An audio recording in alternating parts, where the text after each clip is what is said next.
हमारे आप सब कैसे हैं? आई होप ठीक होंगे। चलिए देखते हैं, आज हम यूपी बोर्ड का साइंस का कुछ देख लेते हैं। थोड़ा वो न्यूमेरिकली पोर्शन देख लेते हैं क्योंकि टाइम बहुत ही कम बचा हुआ है। आज हिंदी का पेपर हो गया है, यूपी बोर्ड क्लास 10 का। चलिए देखते हैं हम ये हाई स्कूल का साइंस का पेपर। इसमें न्यूमेरिकल पोर्शन पहले हम ले रहे हैं, ठीक है। चलिए इसको सॉल्व करते हैं। क्या क्वेश्चन कर रहा है? क्वेश्चन कह रहा है एक गोली दर्पण की वक्रता त्रिज्या 20 सेंटीमीटर है, इसकी फोकस दूरी ज्ञात कीजिए। एक कोई गोली दर्पण है जिसकी वक्रता त्रिज्या कितनी है? जिसकी वक्रता त्रिज्या कितनी है? 20 सेंटीमीटर है, तो इसकी फोकस दूरी ज्ञात कीजिए। चूंकि हमें पता है फोकस दूरी बराबर फार्मूला क्या होता है, फोकस दूरी बराबर तो यहाँ पर फोकस दूरी बराबर क्या होता है? फोकस दूरी बराबर 1 बटा वक्रता। ये यहाँ पर हो जाएगा तुम्हारा फोकस दूरी बराबर वक्रता त्रिज्या बटा 2। तो यहाँ पर वक्रता त्रिज्या कितनी है? 20/2 हो जाएगा। तो 2 से हम इसको कट कर देंगे, भाग दे देंगे, तो क्या रहेगा? 10 सेंटीमीटर। ये क्या आ गया? फोकस दूरी आ गई, ठीक है। गोली दर्पण की फोकस दूरी, ठीक है, फोकस दूरी। इस पर का क्वेश्चन 1 नंबर का बन सकता है, ठीक है। इस पर का क्वेश्चन 1 नंबर में बन सकता है, ठीक है। तो इस टाइप के क्वेश्चन देख लेना, ठीक है। बाकी मैंने 2 ही क्वेश्चन लिए हैं। चलिए देखते हैं अगला क्वेश्चन। इसमें क्या है? एक गोलीय दर्पण की वक्रता त्रिज्या 30 सेंटीमीटर है, इसकी फोकस दूरी ज्ञात। तो यहाँ पर क्या है? फोकस दूरी बराबर वक्रता त्रिज्या बटा 2। तो वक्रता त्रिज्या कितनी है मेरी? 30 सेंटीमीटर है, इसको बटा 2 कर देंगे, 15 दूनी 30 सेंटीमीटर। तो इसकी फोकस दूरी कितनी आ जाएगी? 15 सेंटीमीटर आ जाएगी, ठीक है। तो इस टाइप का क्वेश्चन एक देख लेना, शायद पेपर में आ सकता है। अगर आएगा तो 1 नंबर में पेपर आ जाएगा। बहुत ही सरल क्वेश्चन है और बहुत ही आसान है, कोई दिक्कत नहीं होने वाली है। चलिए देखते हैं कुछ और टाइप। चलिए देखते हैं कुछ क्वेश्चन और लिए हैं, जिसमें क्या कह रहा है, जहां से ये क्वेश्चन बन सकता है। अपवर्तनांक से प्रकाश कह रहा है कि प्रकाश वायु से 1.50 अपवर्तनांक की कांच की प्लेट में प्रवेश करता है तथा कांच में प्रकाश की चाल कितनी है? जहां निर्वात में प्रकाश की चाल इतनी दी हुई है, 3.0 × 10⁸ मीटर पर सेकेंड। तो आइए हम इसे सॉल्व करते हैं। इसमें पहले दिया क्या क्या है? दिया है इसमें क्या क्या दिया हुआ है? अपवर्तनांक दिया है, अपवर्तनांक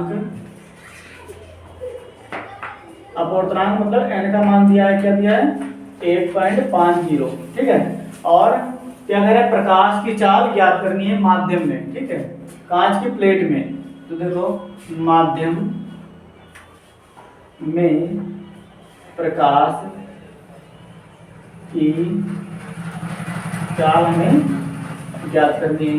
निर्वात में प्रकाश की चाल दी है, निर्वात में प्रकाश की चाल कितनी दी हुई है?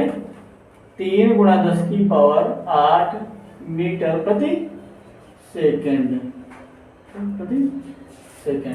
ये इसमें निर्वात में प्रकाश की चाल दी है, ठीक है।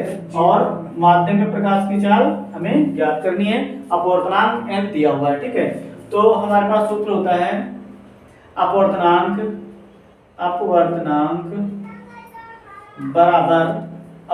बराबर निर्वात में प्रकाश की चाल, निर्वात में प्रकाश की चाल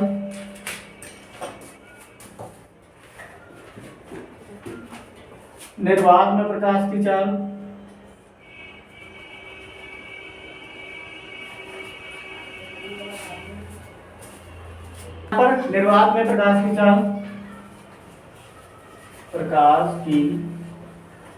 चाल बटा क्या हो जाएगी? माध्यम में प्रकाश की चाल, माध्यम में प्रकाश की चाल। तो निर्वात में प्रकाश की चाल कितनी दी हुई है? चलिए देखते हैं। निर्वात में प्रकाश की चाल है 3 × 10⁸ मीटर पर सेकेंड, और इसका माध्यम में प्रकाश की चाल हमें ज्ञात करनी है, ठीक है। तो यहां से हम डायरेक्ट क्या करते हैं, डायरेक्ट से हम माध्यम में प्रकाश की चाल ही निकाल लेते हैं, ठीक है। माध्यम में प्रकाश की चाल, देखिए जब इसे हम इधर लेके जाएंगे क्रॉस मल्टीप्लाई करेंगे तो अपवर्तनांक नीचे चला जाएगा, तो क्या हो जाएगा, अभी ये बता देंगे। निर्वात में प्रकाश की चाल बटा अपवर्तनांक, ठीक है। अपवर्तनांक निर्वात में प्रकाश की चाल बटा अपवर्तनांक, ठीक है। तो हमें पता है निर्वात में कितनी चाल दी हुई है, 3 गुणा 10 की पावर 8 बटा अपवर्तनांक कितना दिया हुआ है 1.50 या 1.50, ठीक है। अब इसे हम सॉल्व करते हैं, कैसे सॉल्व करेंगे चलिए देखते हैं।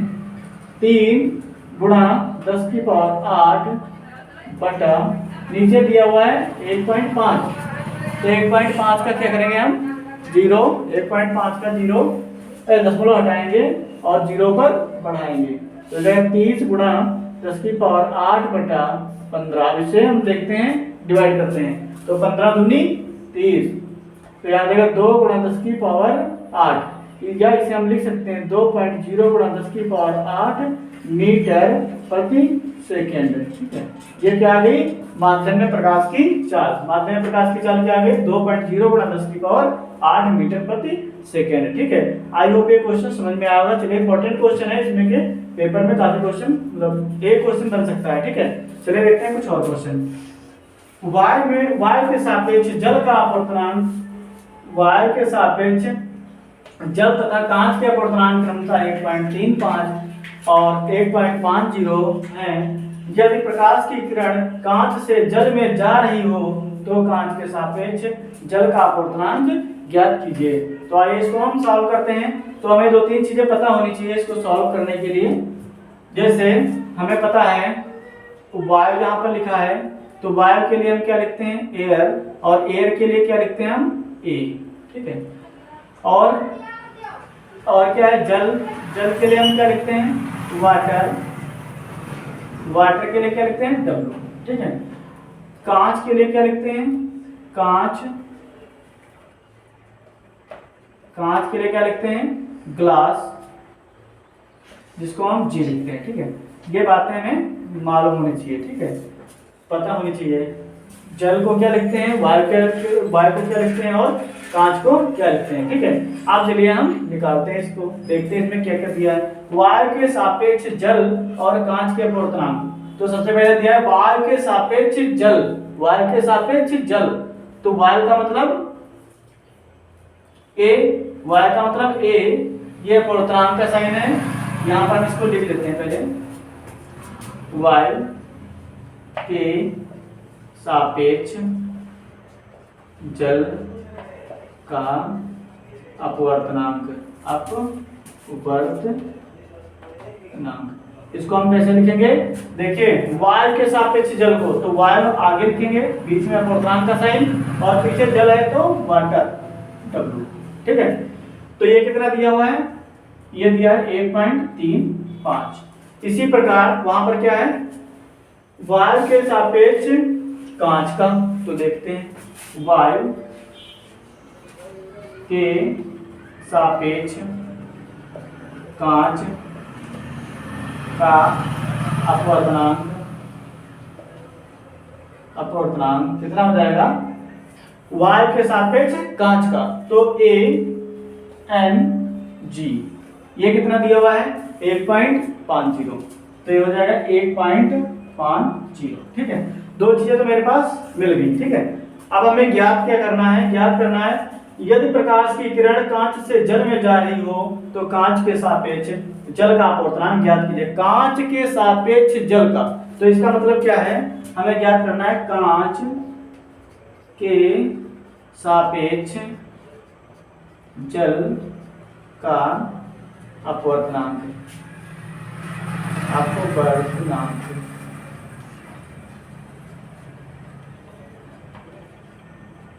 अपवर्तनांक, ठीक है। इसका मतलब क्या है जी अपवर्तनांक W हमें ज्ञात करना है। तो इसको अब हमने सारी चीजें लिख दी डिटेल में, जगह कम है इसलिए हम इसे शॉर्ट में ही सॉल्व कर देते हैं, बाकी सब लोग समझ गए होंगे। चलिए देखते हैं हम। जी फार्मूला होता है मेरा जी अपवर्तनांक, यानी कि कांच का अपवर्तनांक किसके सापेक्ष है? कांच के सापेक्ष जल का अपवर्तनांक, कांच के सापेक्ष जल का अपवर्तनांक, इसका फार्मूला होता है, ये होता है अपना वायु के सापेक्ष जल का अपवर्तनांक बटा वायु के सापेक्ष कांच का अपवर्तनांक। वायु के सापेक्ष जल का अपवर्तनांक मतलब हम बात करते हैं वायु के सापेक्ष जल का अपवर्तनांक मतलब AN W की बात करते हैं, और वायु के सापेक्ष कांच का अपवर्तनांक ANG की बात करते हैं। तो ANW का मान कितना है? 1.35, तो 1.35 और नीचे क्या है? 1.50। तो आइए इसको हम सॉल्व करते हैं। तो यहाँ पर क्या हो जाएगा, ये दशमलव हटाएंगे ऊपर और नीचे, ये हो जाएगा 135 बटा 150। अब इसको हम डिवाइड करेंगे, तो कैसे डिवाइड होगा? ये नीचे बड़ी संख्या है, ऊपर छोटी संख्या है, ठीक है। तो इसे हम कैसे डिवाइड करेंगे? ये हमारा, चलिए हम कहीं पर डिवाइड कर लेते हैं, चलिए देखते हैं। ये 0 हटाएंगे तो दशमलव यहाँ पर लग जाएगा, ठीक है। अब क्या हुआ, यहाँ पर देखते हैं इसे, ये ऊपर हो गया 13.5, नीचे क्या हुआ 15, ठीक है। अब यहाँ पर हम दशमलव लगाते हैं तो क्या हो जाएगा, 135 का 15 नवा 135 होता है, ठीक है। तो हम इसे कट करेंगे और 0.9 क्या हो जाएगा, 0.9। ये क्या आ जाएगा, ये आ जाएगा आंसर हमारा कांच के सापेक्ष जल का अपवर्तनांक। इसे हम लिख सकते हैं, अतः कांच के सापेक्ष जल का अपवर्तनांक 0.9 है, ठीक है। कांच के सापेक्ष जल का अपवर्तनांक कितना है? GNW का मान कितना है? 0.9। आई होप समझ में आएंगे, बहुत ही अच्छे बेहतरीन क्वेश्चन थे। यहाँ से एक क्वेश्चन जहाँ तक साइंस में फंसेगा पक्का। चलिए देखते हैं कुछ और क्वेश्चन। चलिए देखते हैं, बहुत ही अच्छा क्वेश्चन है, बहुत ही अच्छा क्वेश्चन। ये कई जगह और मतलब ये हाई स्कूल को छोड़कर बाकी हाई स्कूल में भी और बाकी अदर कॉम्पिटिटिव एग्जाम में भी ये क्वेश्चन आ जाता है। मतलब हाई स्कूल के लिए तो इम्पोर्टेंट है, बाकी अदर एग्जाम के लिए भी इम्पोर्टेंट क्वेश्चन है। चलिए इसे देखते हैं क्या कह रहे हैं। वायु के सापेक्ष जल तथा कांच के अपवर्तनांक सब साइड देख रहे हैं। जल के सापेक्ष कांच का अपवर्तनांक तथा कांच के सापेक्ष जल का अपवर्तनांक याद कीजिए। तो चलिए इसको हम सॉल्व कर रहे हैं। तो वायु के सापेक्ष जल का अपवर्तनांक, वायु के सापेक्ष जल का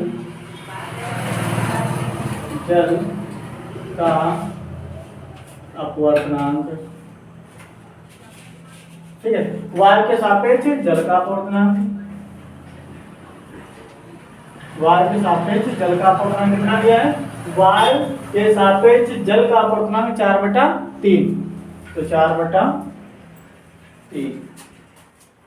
तो इसमें क्या है, वायु के सापेक्ष जल का अपवर्तनांक ये दिया हुआ है, तथा वायु के सापेक्ष कांच का अपवर्तनांक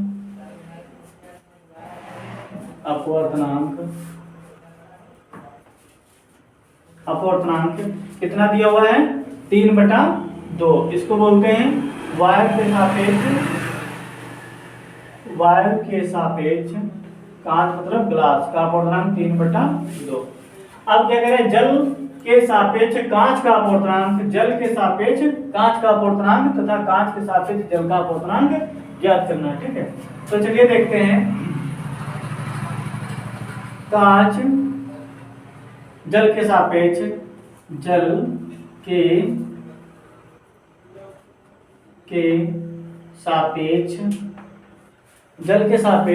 कांच का अपवर्तनांक,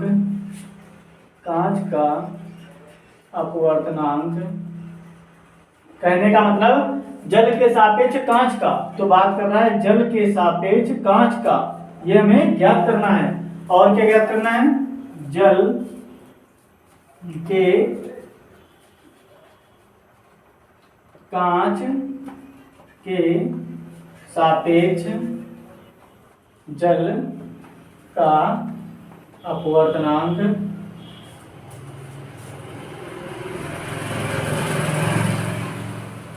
अपवर्तनांक मतलब कहने का है कांच के सापेक्ष जल का अपवर्तनांक ज्ञात करना है। तो आइए हम इसे सॉल्व करते हैं। तो सबसे पहले हम निकालते हैं जल के सापेक्ष कांच का अपवर्तनांक। जल के सापेक्ष कांच का अपवर्तनांक, तो इसका फार्मूला हो जाएगा जल के सापेक्ष कांच का अपवर्तनांक का फार्मूला हो जाएगा वायु के सापेक्ष कांच का अपवर्तनांक बटा वायु के सापेक्ष जल का अपवर्तनांक। ठीक है, तो इसमें हम मान रख देते हैं। तो Wng मतलब जल के सापेक्ष कांच का अपवर्तनांक, ये क्या दिया हुआ है, ये कहाँ दिया हुआ है, ये 3/2, 3/2। नीचे AW का मान दिया है 4/3, 4/3। अब अगर इस टाइप से कोई क्वेश्चन मिल जाता है, कोई भिन्न मिल जाती है, तो उसे कैसे सॉल्व करते हैं। मैंने बताया है पहले कि मध्य पदों का गुणनफल बाह्य पदों का गुणनफल। तो मध्य पद कौन से हैं, ये वाले मध्य पद हैं और ये वाले बाह्य पद हैं। ठीक है, तो बाह्य पद ऊपर रहेंगे, मध्य पद नीचे रहेंगे। तो Wng बराबर 3 × 3/2 × 4, 2 × 4। इसका मान हो जाएगा Wng, इसका मान हो जाएगा 3/3 9/8, 3/3 9/8। इसका मतलब क्या होगा कि जल के सापेक्ष कांच का अपवर्तनांक कितना है, 9/8। ठीक है, ये हमारा आंसर आ गया। जल के सापेक्ष कांच का अपवर्तनांक कितना है, 9/8। मैंने इस टाइप से इसे सॉल्व कर लिया। अब बात करते हैं दूसरा क्या है, कांच के सापेक्ष जल का अपवर्तनांक। चलिए देखते हैं इसे। कांच के सापेक्ष मतलब ग्लास के सापेक्ष वाटर का अपवर्तनांक। तो इसमें फार्मूला कौन सा लगेगा, ANW मतलब वायु का अपवर्तनांक किसके सापेक्ष, वायु के सापेक्ष जल का अपवर्तनांक, वायु के सापेक्ष जल का अपवर्तनांक बटा वायु के सापेक्ष कांच का अपवर्तनांक। ठीक है, वायु के सापेक्ष कांच का अपवर्तनांक। अब इसे हम क्या करते हैं, सॉल्व करते हैं। तो कैसे सॉल्व करेंगे, ANW का मान कितना है, 4/3, 4/3। फिर नीचे क्या करना है, इसको थोड़ा सा 4/3 और Ang का मान कितना दिया है, 3/2, 3/2। मध्य पदों का गुणनफल बाह्य पदों का गुणनफल। ठीक है, इनको हम क्या रख देते हैं, इनको सही कर लेते हैं। मतलब ANW बराबर बाह्य पद ऊपर मध्य पद नीचे। तो 4 गुणा इनकी मल्टीप्लाई, ये ध्यान रखना, ये 4 × 2/3 × 3। तो हो जाएगा कांच के सापेक्ष जल का अपवर्तनांक GNW बराबर 8/9। ठीक है, ये क्या आ गया, कांच के सापेक्ष जल का अपवर्तनांक। और पहले क्या आया था हमारा, पहले आया था जल के सापेक्ष कांच का अपवर्तनांक। तो हमारे दोनों प्रश्न पूछे, दोनों प्रश्न का आंसर मिल गया। बहुत ही प्यारा क्वेश्चन है, बहुत ही अच्छा क्वेश्चन है। आई होप समझ में आया होगा। चलिए देखते हैं कुछ और क्वेश्चन। चलिए फ्रेंड्स, एक क्वेश्चन और लिया है, बहुत ही अच्छा क्वेश्चन है, जो कि कहाँ से लिया गया है, उत्तल और अवतल दर्पण से। आप लोगों को पता होगा कि उत्तल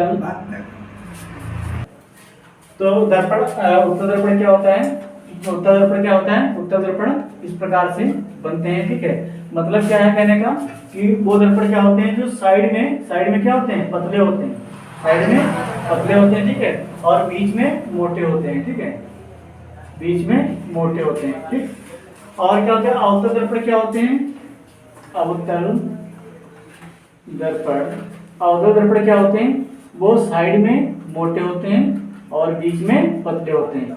ये साइड में क्या होते हैं, मोटे या चौड़े,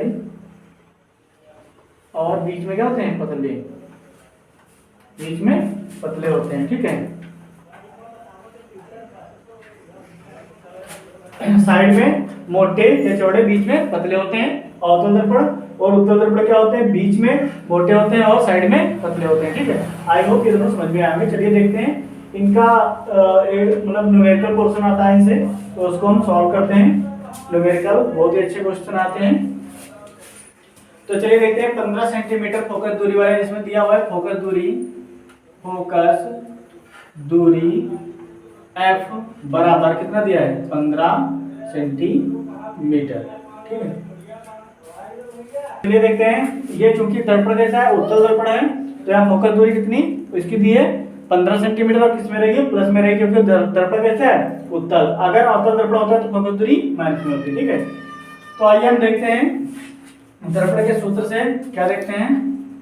पहले यहाँ पर और कुछ देख लेते हैं क्या कि दर्पण को कोई बिंदु 10 सेंटीमीटर दूर रखा है। दर्पण से कोई बिंदु क्या कह रहा है 15 सेंटीमीटर फोकस दूरी के किसी उत्तल दर्पण के को कोई बिंदु 10 सेंटीमीटर दूर रखा है। क्वेश्चन में मिस्टेक था यहाँ पर, जो कि दर्पण से यहाँ पर को लिख गया था, अब यहाँ पर से होगा। 15 सेंटीमीटर फोकस दूरी के किसी उत्तल दर्पण से कोई बिंब 10 सेंटीमीटर दूर रखा है। प्रतिबिंब की स्थिति तथा प्रकृति बताइए। ठीक है, तो आइए इसे हम सॉल्व करते हैं। कैसे सॉल्व करेंगे? दर्पण का सूत्र होता है, पहले इसमें थोड़ा और देख लेते हैं कि वस्तु और बिंब के बीच की दूरी। ठीक है, क्या यहाँ पर क्या कह रहा है? दर्पण से कोई बिंब 10 सेंटीमीटर दूर रखा है, यानी कि वस्तु से दर्पण के बीच की दूरी। ठीक है, यू बराबर कितना है? 10 सेंटीमीटर है। चूंकि जो u का मान है वो चाहे उत्तल दर्पण हो या अवतल दर्पण हो, हमेशा क्या रहता है? माइनस का ही लेते हैं। ठीक है, तो ये दर्पण के सूत्र से दर्पण के सूत्र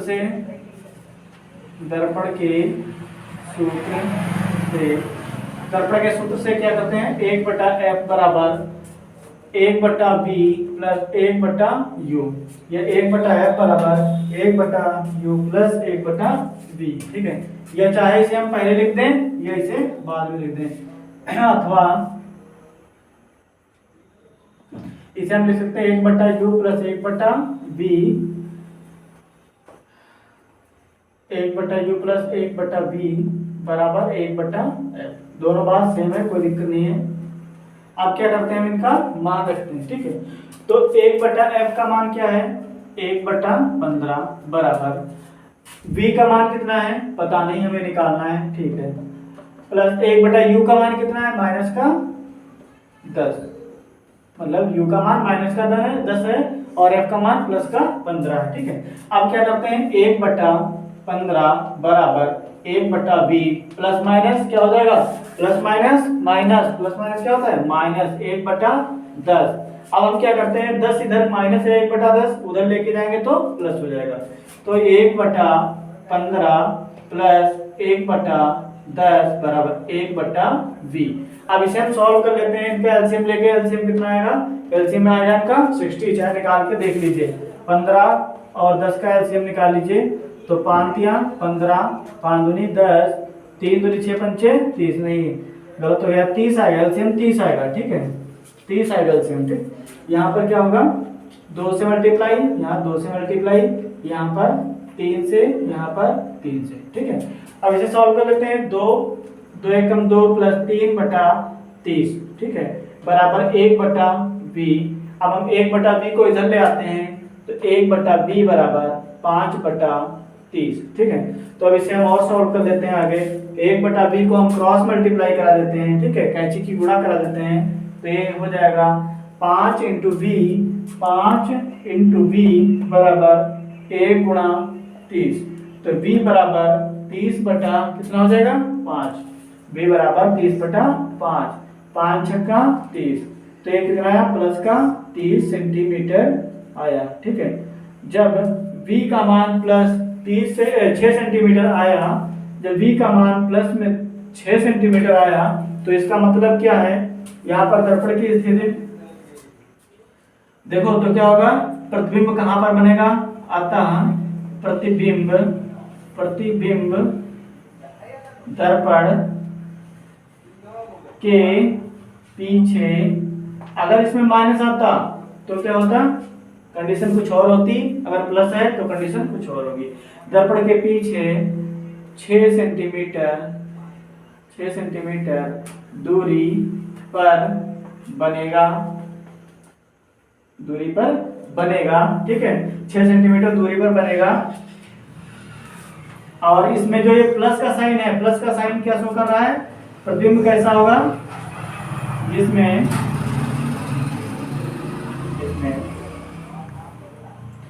धनात्मक या प्लस का साइन, धनात्मक चिन्ह शो कर रहा है। क्या शो कर रहा है? प्रतिबिंब की स्थिति, प्रतिबिंब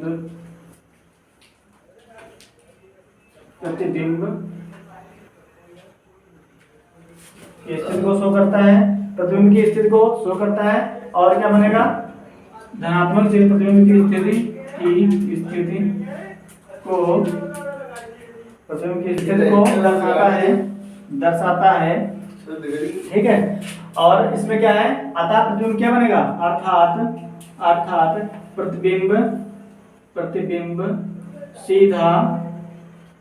सीधा बनेगा और आभासी बनेगा, सीधा तथा आभासी बनेगा, ठीक है। अगर यहाँ पर साइन माइनस आ जाता तो प्रतिबिंब की स्थिति अलग हो जाती, ठीक है। वहां पर क्या बनता, प्रतिबिंब काल्पनिक बनता।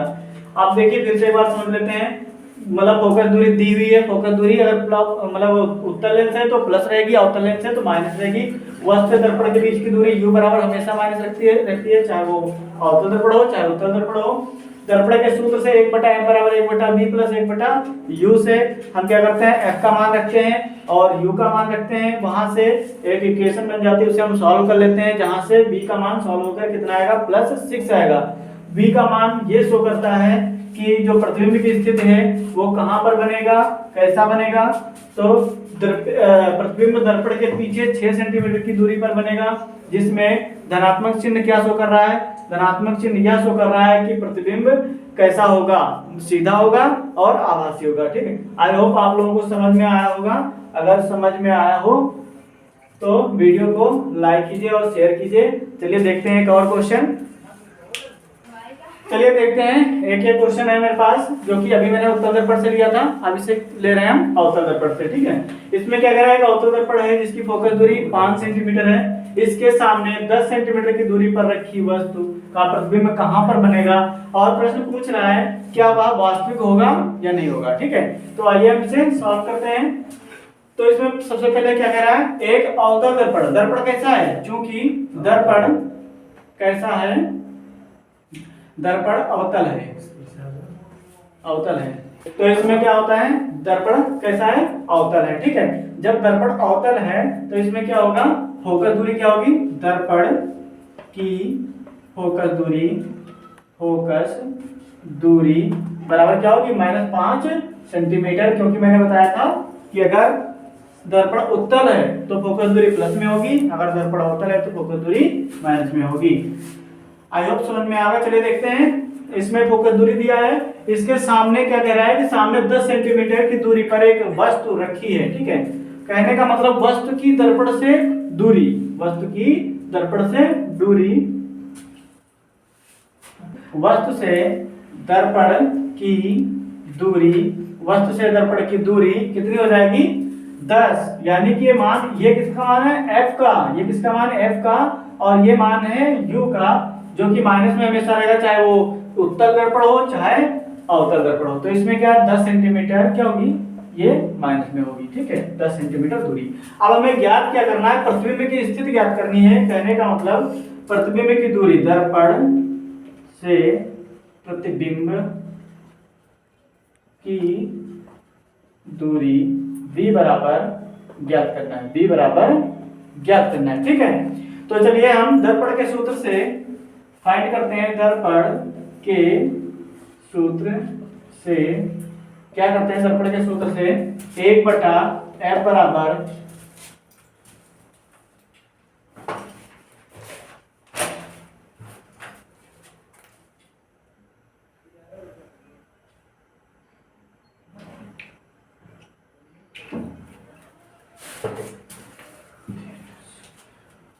दर्पण के सूत्र से 1/f बराबर 1/v प्लस 1/u, अब इसे हम क्या करते हैं, इसको इधर ले लें या ऐसे रखें, मान रखने हैं सिर्फ, और क्या निकालना है, v का मान निकाल लेना है, ठीक है।